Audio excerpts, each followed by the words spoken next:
Good afternoon. Thank you for joining us. My name is Raheem Thompson. I'm the manager of public programs. On behalf of our CEO, Susan Abrams, and the entire museum, I would like to thank you all for joining us today for this afternoon's Lunch and Learn book and author program on Buzz Jacket. James Bud Wilschke, who along with three other men survived ejection from a burning plane during World War II. Not only did Bud survive, but with the help from the French, he was able to remain hidden from the Nazis for 6 months. During this time, Bud documented his experiences and stashed it away in a mystery box that would later be discovered by his niece, Barbara Wojcik. Barbara, eventually with the help of her husband, Jim Wojcik, wrote Buzz Jacket. And today we have the honor of having both Barbara and Jim with us. Jim will briefly share a presentation to start the program, and afterwards we will have a Q&A before turning it over to the audience for some questions. I would like to thank all of our community partners that were listed at the start of the program. Also, Barbara, she's not feeling well today, so she will just briefly say hello to the audience, and then we will turn it over to Jim for the presentation. Thank you. Hi, everyone. Thank you so much for tuning in today. I really appreciate it. I will let Jim take it from here. Thank you. Bye now. Thank you, Barbara. Thank you, Barbara. I hope you feel better. Well, thank you for your interest in this story and in the book and Barbara's work and my assistance in it. This has been a labor of love for her since she first realized that there was this part of her family history that she could access. And Barbara has been a history fan since she was a young girl. She's been fascinated by the Holocaust and by World War II and by English history. And over the years, it's always been my kind of go-to Christmas gift for her. Buy her a book from David McCullough or someone that she could read history and just enjoy it. And she still has that interest now. So I will show you a brief slideshow to begin with here that's relevant to the Bud's Jacket book and story. And then we will have time for Raheem to ask me questions, and then for the audience to ask me questions. All right, well, here is the image of Bud's Jacket in its current frame in its home in Bud Wilschke's son, Jim Wilschke's home in Lake Geneva. And this has been a journey for Barbara and then for me as we've learned about this story. It's been my privilege and joy to be a part of it. But Barbara is an enormously curious person, and once she started to think about this, she would just layer by layer by layer try to understand, what was this? How did this happen? So just a couple of images here. The cue in particular was The Nightingale by Kristen Hanna. And some of you maybe already know the story that Barbara started a book club in our neighborhood. And one of the first, or the first book they read was this book, The Nightingale. In The Nightingale, there are soldiers who escape across the Pyrenees. And one of her book club members was a little dubious about that. They thought, well, that just was made up. That prompted Barbara to remember that her dad had told her about her uncle and his journey across the Pyrenees. And then from there, she continued to go deeper and deeper into what had happened and how it happened and all the surrounding details. So here's some images of Bud as a young man, as a young soldier. And he was somebody that Barbara knew very, very briefly. When we realized that this might be something that Barbara could research, we contacted Bud's son Jim and his wife Denise, and we traveled to their home, and they allowed us to bring home this box of details and all the history and family pictures and family albums and so on. And then for months and months and months, Barbara went through these layers and layers, and then she did research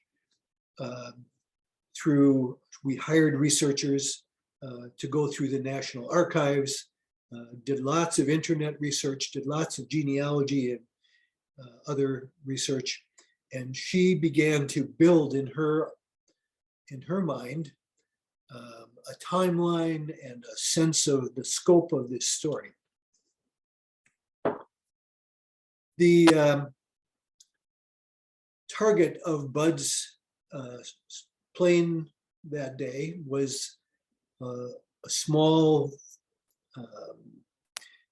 bay off of the west coast of France called Lorient, and they were targeting these submarines and the submarine base that repaired them and made them ready to go out and hunt the Allies' ships and sink not only warships, but cargo ships and other ships.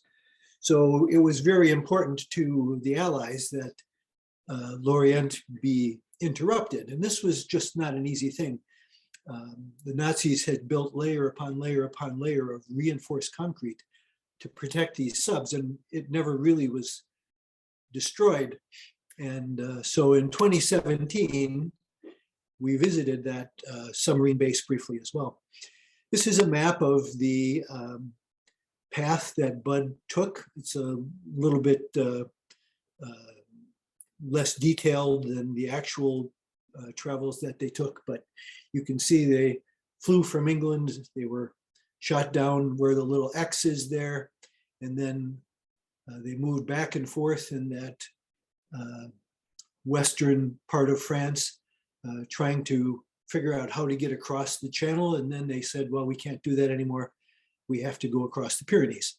So that's at the south end of this map. May 17th, 1943, Bud's plane was shot down, and he landed in the field of this man, Mathurin Diabat. And Mr. Diabat was a farmer and a community member, and he and his family did their best to protect Bud. And so this is the field where Bud landed. And you can see now this is a modern picture.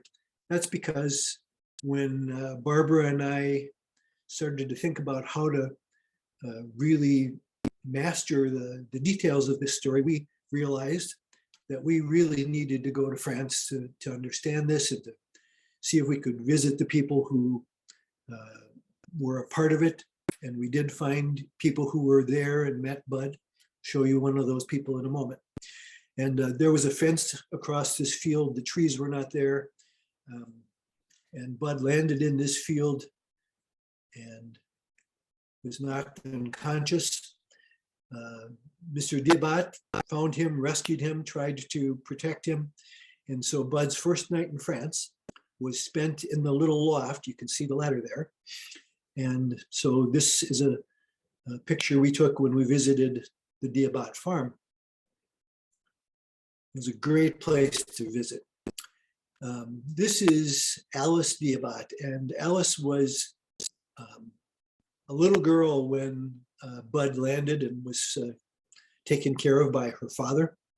And in the story, as you read it, you'll read about Alice being menaced by a Nazi soldier while they were trying to find Bud, and the family did not relent, and Alice stood up to it. And so years later, here she is, and she welcomed us to her farm and her home. Here's Alice and her children and in-laws. And you can see there, we took to several of the people we visited a picture of Bud's jacket with an inscription. The second night, Bud and Bob, his his fellow journeyer, went to this abandoned or empty home in Quiberon, France, which was not very far away from where they had crashed. And you can see just a little bit on there. It's called Villa Jean. And we understand that one of Bud's children in part was named Jean because of this place that sheltered him. Then a few days later, they were taken to this home, this manoir. And so in 2017, when we visited, we were able to stay in this manoir and visited the surrounding area. There was history everywhere you walk, everywhere you look. Just a little ways from this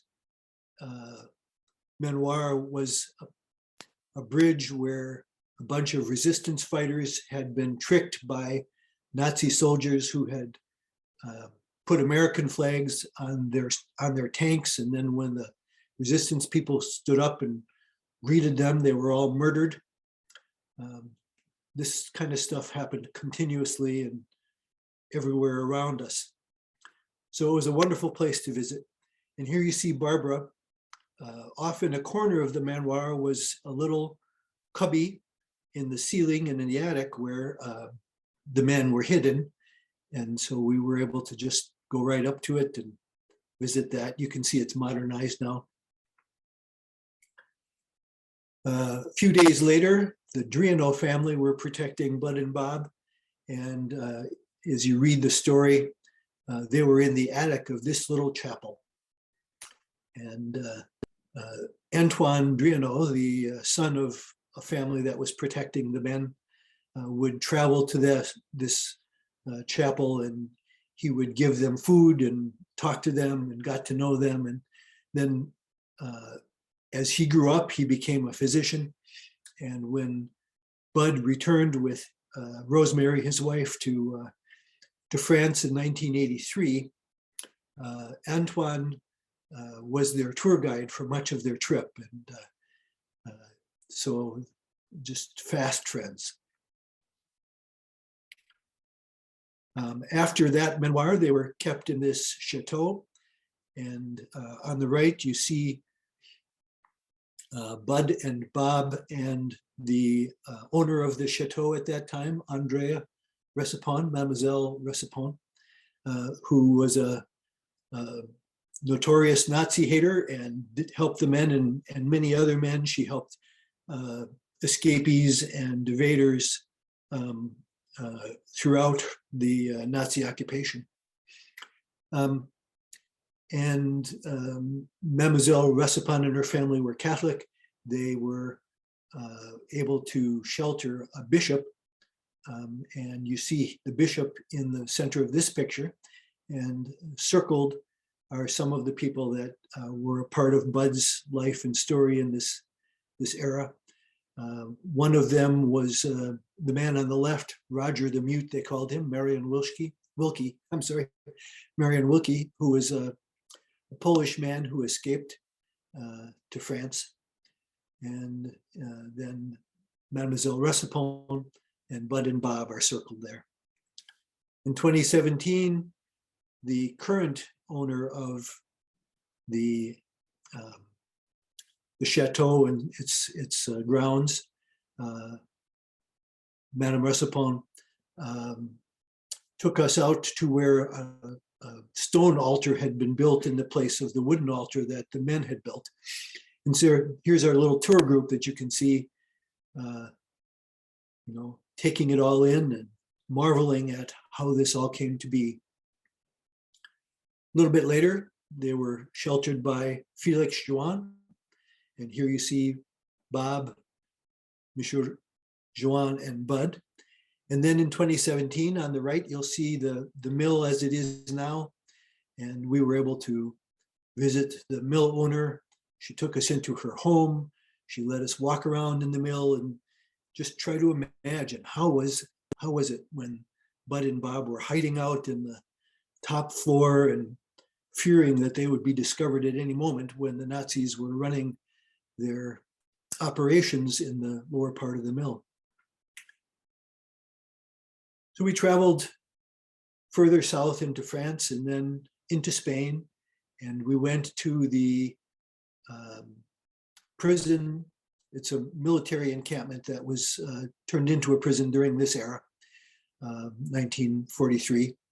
And so Bud and Bob were kept in a cell with many other political prisoners and other prisoners in this wretched place. And we got to be here and wander around it. And again, just be amazed at how this story came to be.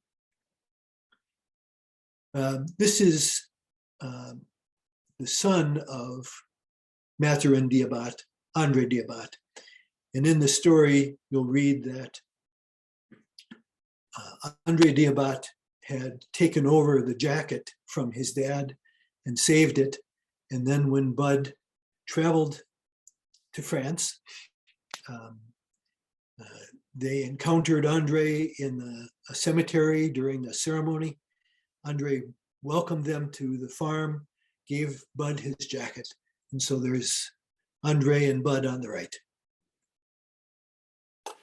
And then Bud took the jacket home, and now you see it with Jim Jr. In his home. So at this point then, let me invite you all to, or I guess Rahim, you're going to maybe have some questions for me. Is that the next thing? Yes, correct. Well, I want to unshare this. Yeah. Stop share. There we go. Okay. Perfect. Well, yeah, thank you for your presentation. And I had planned to open the program with an opening question for Barbara, but first I want to start with you then. Can you talk about it from your perspective? I know you joined in towards the end of the book, but can you talk about the beginning? What was it like seeing Barbara go through all this research and uncovering everything and deciding to write a book? Yes. Well, Barbara has many charms, but one of them is her intellectual curiosity. And so I wasn't surprised, but I didn't know anything like what this was going to be. And so as she became deeper into the story, she would tell me about it. We would talk about it after dinner. And as she made new discoveries, as she tried to understand the scope of it and how to proceed with it, we would discuss it. And so it was exciting for me every step of the way as well. And then we made little excursions and field trips. We've gone to different airfields and museums, the World War II Museum, and different places. Just trying to understand and appreciate and saturate ourselves with this period in history and the events that happened and the people who took care of Bud. We came to deeply appreciate the way that the French people had not only fought the Nazis, but also fought by protecting American airmen. And there were many, many American airmen who landed across France and Belgium and Germany, and then they were, trying to prevent themselves from being put into prisoner of war camps or worse. And so many citizens risked their lives to protect them.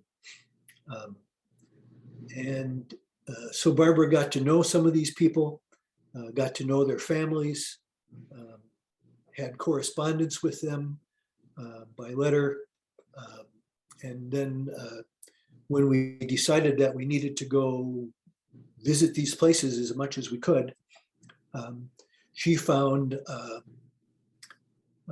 an interpreter who would be our guide for the first part of the journey in France. And then Jim Jr., we call him Cousin Jim, and his wife, and his sisters, and some of their partners and spouses came with us on the trip. So it was a real expedition. And Barbara organized it, plotted it, and none of us, including me, really, kind of understood the way that she had been thinking about this and planning it and trying to make the journey meaningful and useful for the research project. We went to all these places, and we were supported by Bud's family as we did so. It was just a wonderful experience. Then we came back and we thought, well, now what are we going to do with all this stuff? And Barbara had sketched out the story already. She had taken a writing course at a place in the Twin Cities that helps writers. And so she had written some of the outline and some of the early chapters of the book. And then, we would talk about these things and work on them a little bit together. And then as she became less able to think about it and write it and interact with the issues, then I was able to take it over and get helpers and so on. And then Barbara and I would continue to talk about it. So, it's been a joint project, but the research really is almost all hers. She thought about it. She found the people. She hired people to go to the National Archives. It just went beyond anything I had ever imagined.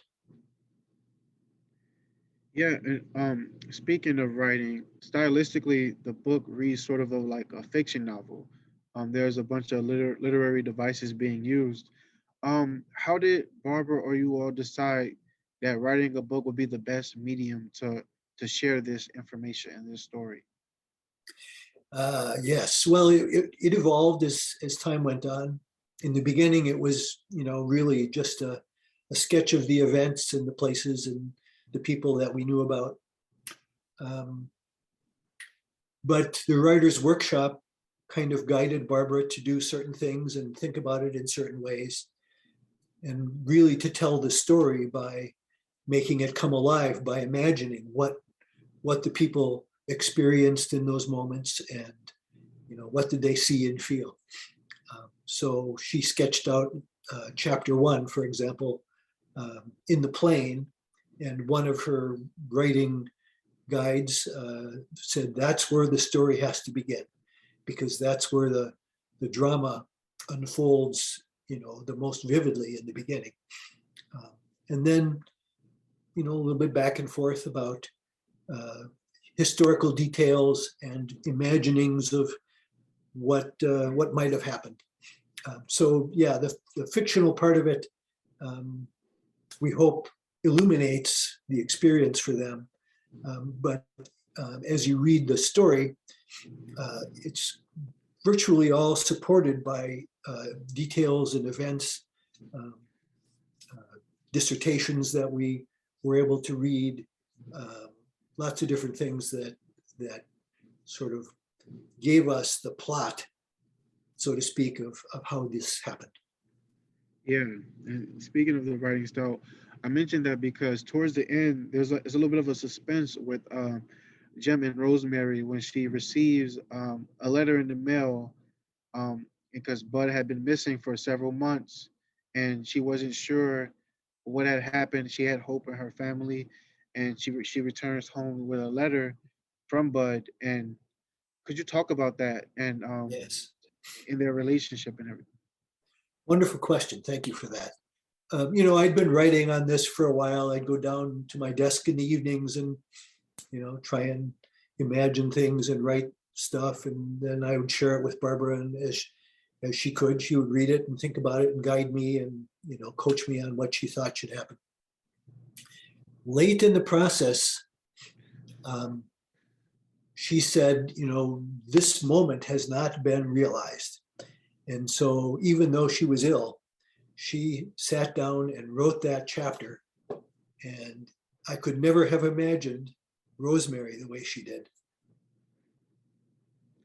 Yeah, yeah, that was a really good part. Also with there was a lot of family sayings that was in there, especially when he was on the mountain in the snow. That was one of my favorite parts of the book as well. Yeah. But speaking of just the survival, Bud was actually one of four men that actually survived the crash, and the other six died. Um, have you all been in contact with either their family or descendants of the family of either the survivors or those who have died? And what was their reception of the book? Yes.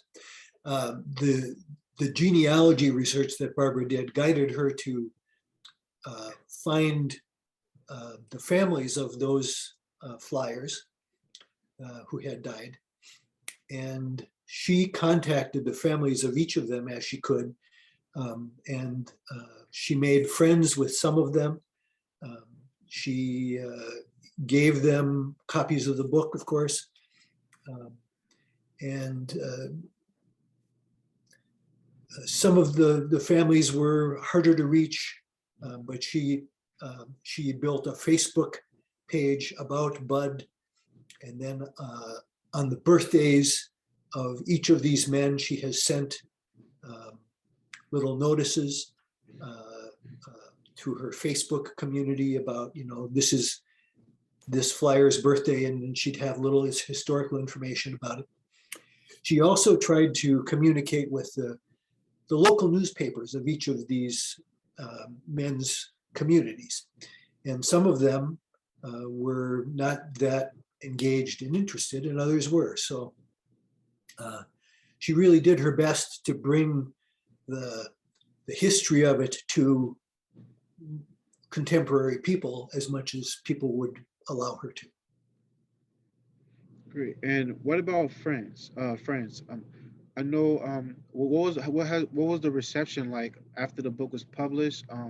Has anyone reached out that maybe was related to the people that may have helped Bud, or just overall in the country? What was the reception of the book?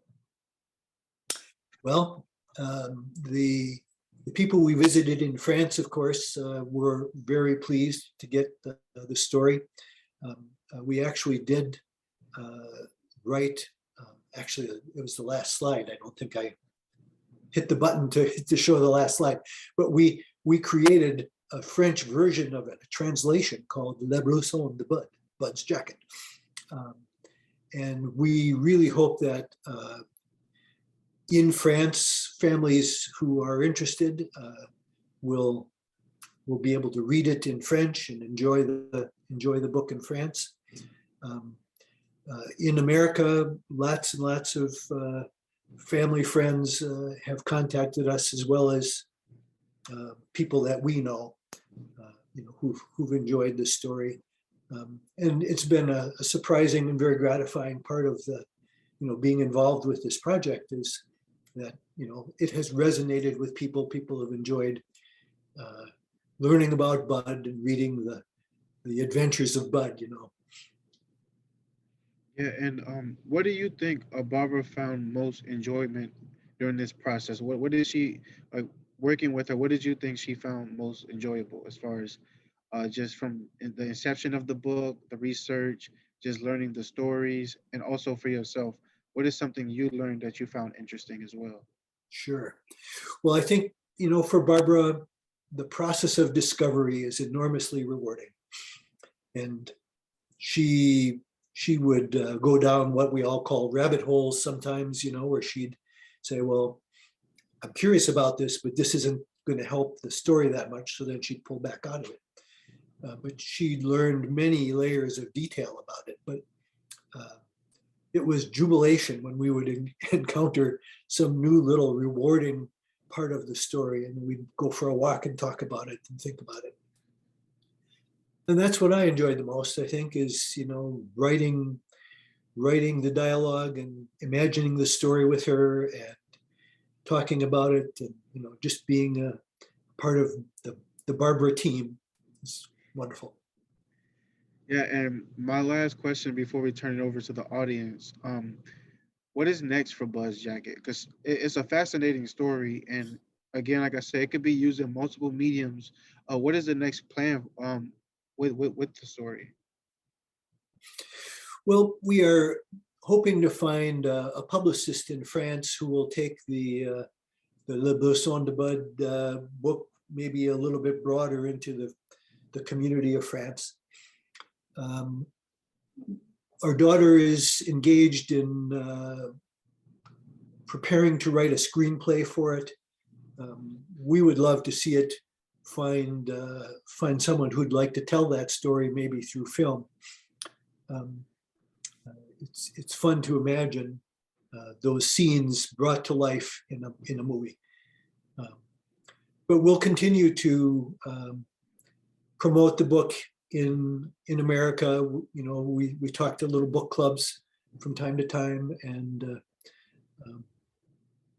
Barbara's energy will, I think, keep us going on that for a while yet. Absolutely. So we're going to start the audience Q&A portion. If you haven't submitted any questions, please do. I'll get to as many as I can. And to start it off, Jim, how old was Bud when he came back to the States? What was it, 23? 23 when he returned. 23, okay. And the next question is, the picture shows Bob in civilian attire. I think they meant Bud. Did he speak French? Did they have any close calls from the Nazi soldiers? Sure. Bob had gone to a private Catholic school on the East Coast. And so he had taken French classes. And that was one of the things that helped the men to get through their experience, was that Bob knew enough French and then could learn it more quickly and, you know, have some ability to speak simple sentences without being obviously an American flyer. And then they could read stuff, and he could communicate with the farmers and the people who were helping them more easily. Certainly a lot of people in France speak English very well these days, but in World War II era, that was not, I think, as broadly the case in France. And then I'm sorry, the next part of the question. Could you repeat that question, Rahim? Did they have any close calls with Nazi soldiers? Oh, they did indeed.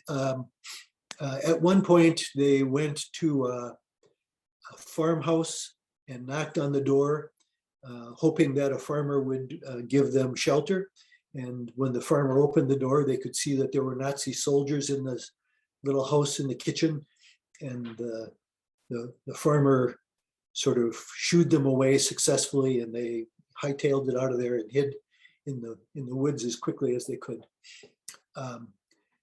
They were fishing one day, helping a butcher who was protecting them to stock his shelves of fish.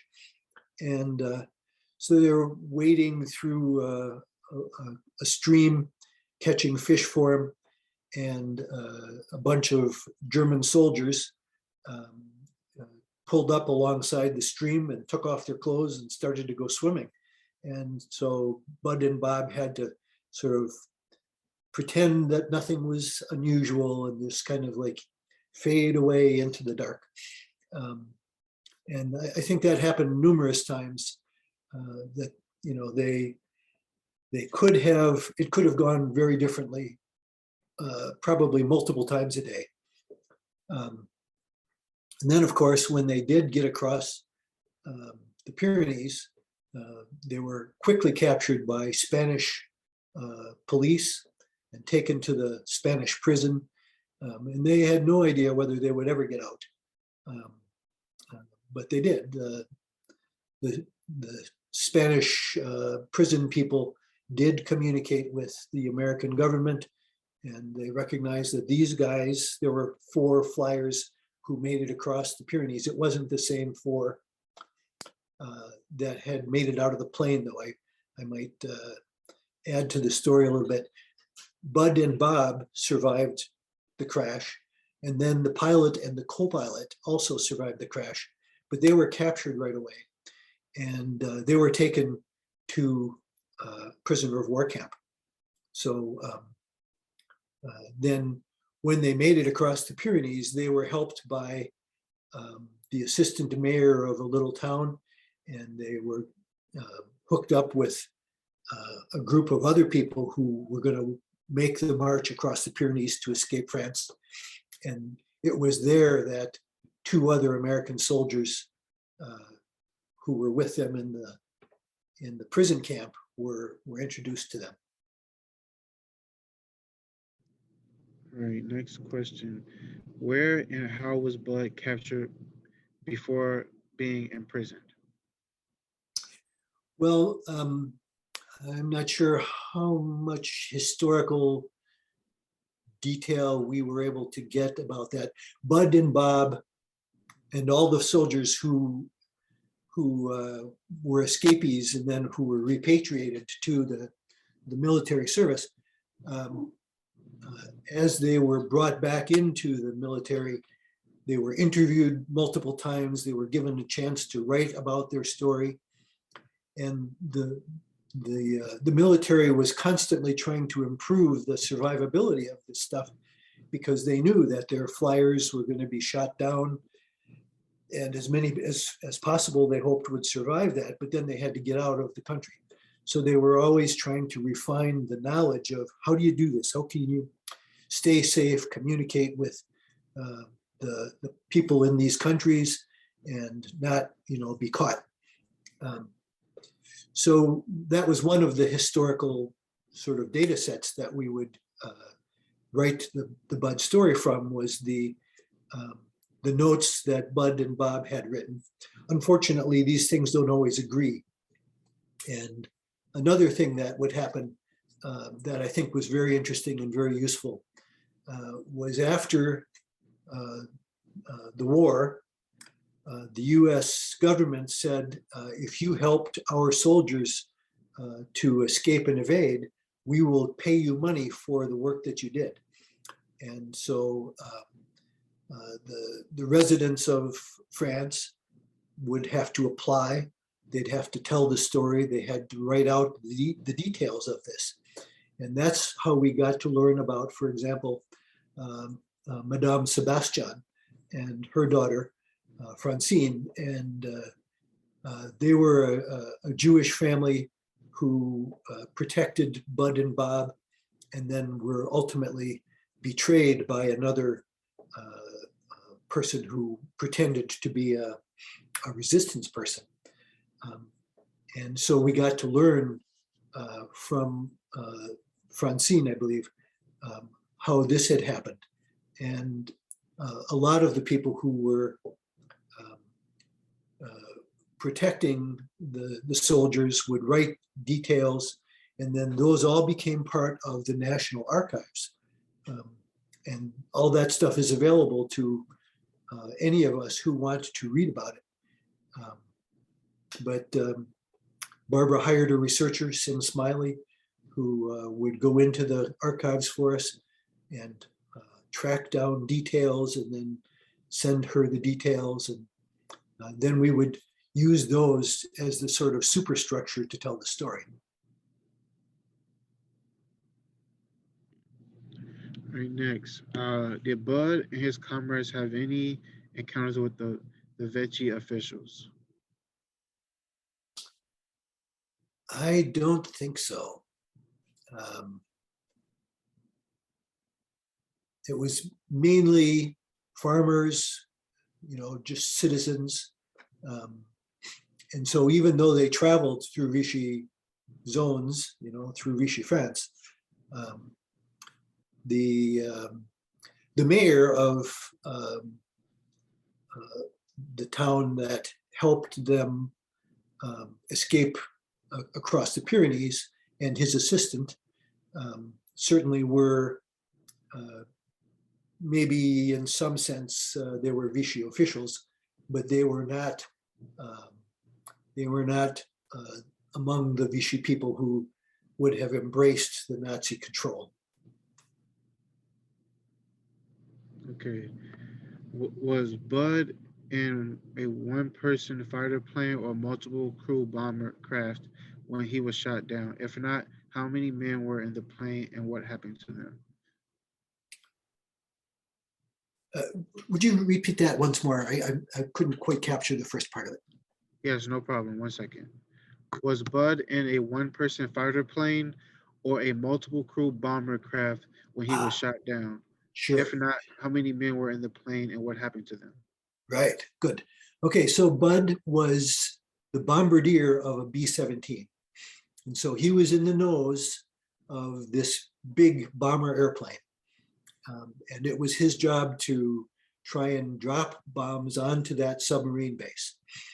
Um, and so there were 10 flyers in that plane. And the details of each man's experience um, are later in the book. Um, but the pilot and the co-pilot escaped, and the bombardier, and then Bob, who was the radio man. Is that right? Yes, and the radio man, who was sort of behind the pilots in the structure of a B-17. Those were the people who survived the crash. So then, also in a B-17, you had an engineer who was manning the top machine gun turret at times. You had 2 men on the side of the plane who had machine guns. There was a tail gunner, and then underneath the plane there was a lower turret with machine guns. And so those were the flyers that perished. All right. Did Bud ever talk about the types of prisoners that were detained in Figueres? What life was like in prison, especially as the Spanish Civil War had only ended in 1939? Yes, a lot of the people who were in the prison with Bud and Bob were Franco's political prisoners. So they had already been in there for several years and were treated wretchedly. So how much did Bud talk about those people? He may have at times. We didn't get a lot of detail about that. Bud was reluctant to talk about the details of his experience. And so, I think at times he would share that he was distressed. We do know that he experienced things that we would call post-traumatic stress disorder now. And he was terrified of flying, and he didn't fly from the time he was shot down until 1983, so 40 years, when he flew back to France. That was the first time he got back in an airplane. But in terms of the detail about the individuals, did they meet people or establish communication with them? I would say most of those people probably were Spanish speakers. Communication wasn't easy. They certainly had a couple of weeks to spend time with them, but everybody was pretty miserable. All right. We have one more audience question, unless they decide to send some more. How much time elapsed between the crash and the ultimate return to friendly people? 6 months. 6 months. Yeah, it was 6 months to the day that they crossed into Spain. All right. Do you all have any, Jim, I know Barbara is out. Do you have anything that you would like to say on her behalf in the last portion of the program, or anything you would like to share that we didn't cover? I have a note. Yes. Yeah. Well, Barbara's journey was enormously aided by Jim Jr. and by Denise.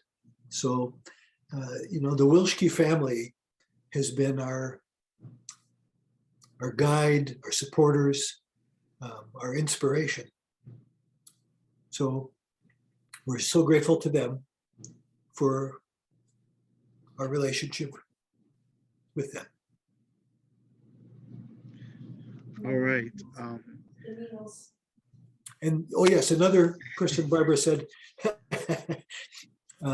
one of the people that she's really formed a friendship with is the daughter of Bob Neil. And so we got lots of information about Bob and his life and his personality from his daughter, Linda Lesko. And so that's another wonderful relationship that came from this journey. Great. And I would like to thank you both for your time today. Thank you. Thank you for sending me the book. I enjoyed reading it.